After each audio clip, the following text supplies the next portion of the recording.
Ili usipitwe na matukio mbalimbali na uwe wa kwanza kutazama video zetu, tafadhali bonyeza neno subscribe hapo chini ya video hii, kisha bonyeza alama ya kengele itakayotokea. Asante.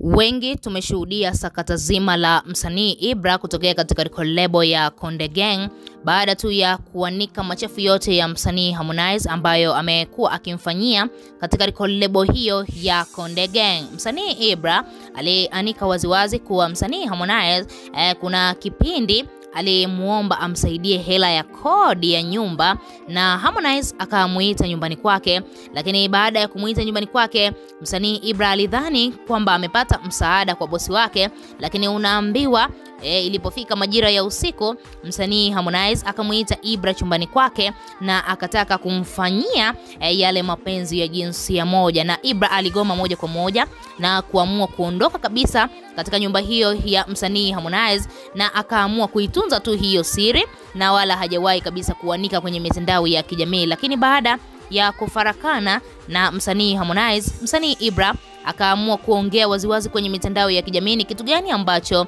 msanii Harmonize huwa anakifanya ambacho ni kibaya sana, lakini pia ukiangalia katika maadili ya Kitanzania hilo swala halijawahi kukubalika hata mara moja. Yani katika nchi hii ya Tanzania haijawahi kukubalika mapenzi ya jinsia moja. Hilo ni swala ambalo linapingwa sana, lakini pia kwenye dini pande zote mbili, ya Kikristo lakini pia ya Kiislamu, haijawahi kabisa kukubaliana na hayo masuala ya mapenzi ya jinsia moja. Sasa tunaweza kusema msanii Harmonize ni kama vile alivuka mipaka yake, kwa sababu ukiangalia msanii Ibra ni msanii ambaye alidumu katika lebo hiyo ya Konde Gang kwa kipindi kirefu, na kwa takribani miaka 5 msanii Ibra ameendelea kusalia katika lebo hiyo bila kuwa na maneno ya chini chini wala maneno yoyote.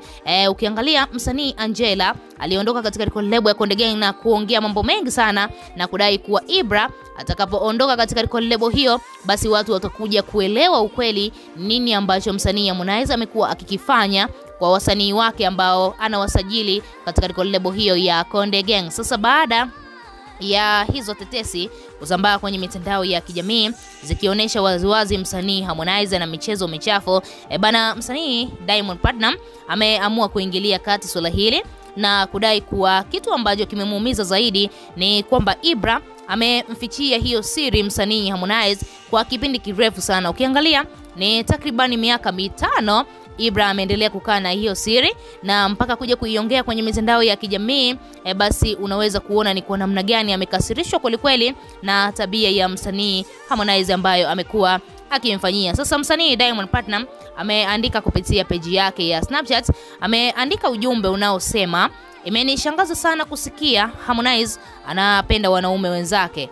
Hiyo ni laana, tena ni ukosefu wa maadili, na kama Ibra anasema ukweli nitasimama naye kumpigania, lakini pia kumpoteza Harmonize na tabia zake za pididi. Hii haikubaliki kabisa. Ibra mdogo wangu, niko pamoja na wewe. Huo ni ujumbe ambao msanii Diamond Platnumz ni kama vile ameamua kuwasha moto upya. Ukiangalia Harmonize pamoja na Ibra tayari wamekwisha yamaliza, kwa sababu Harmonize amemwachia Ibra aondoke katika lebo hiyo bure kabisa bila kulipa chochote. Sasa baada ya kumwachia tu Diamond Platnumz huu ujumbe akauweka kupitia peji yake ya Snapchat na kudai kuwa anatamani sana kumsaidia Ibra kwa hichi kipindi kigumu ambacho anakipitia, lakini tunaweza kusema ni kama vile Diamond Platnumz anaamua kuwasha moto upya kwa sababu ameona umepoa hivi baada tu ya siri ya Harmonize kuanikwa waziwazi kwenye mitandao ya kijamii. Akaona ya nini siri zingine ziendelee kumwagika, akaamua kumsamehe Ibra hiyo bilioni 1 ambayo alikuwa anamdai,